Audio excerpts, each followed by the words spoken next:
Awak helikopter KA-52M terus konsisten menyerang benteng dan personil angkatan bersenjata Ukraina di wilayah tanggung jawab kelompok pasukan Vostok. Rekamannya diunggah di akun Telegram @MOD Rusia pada Jumat 24 Juni 2024. Serangan tersebut dilakukan dengan rudal pesawat tak berpemandu S-8 dan rudal pesawat berpemandu Vicker. Kementerian Pertahanan Rusia setiap harinya terus membagikan video kerja tempur pasukannya dalam bertempur melawan Ukraina.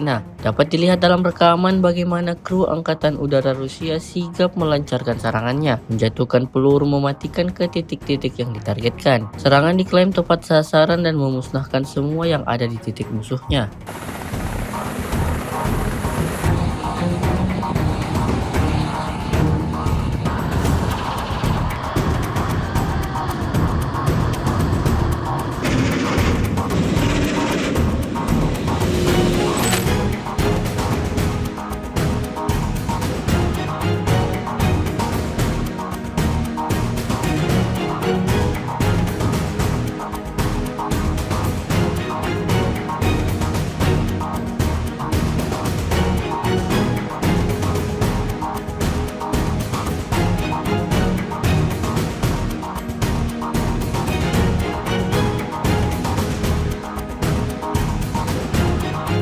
Download Tribun X sekarang, menghadirkan lokal menjadi Indonesia.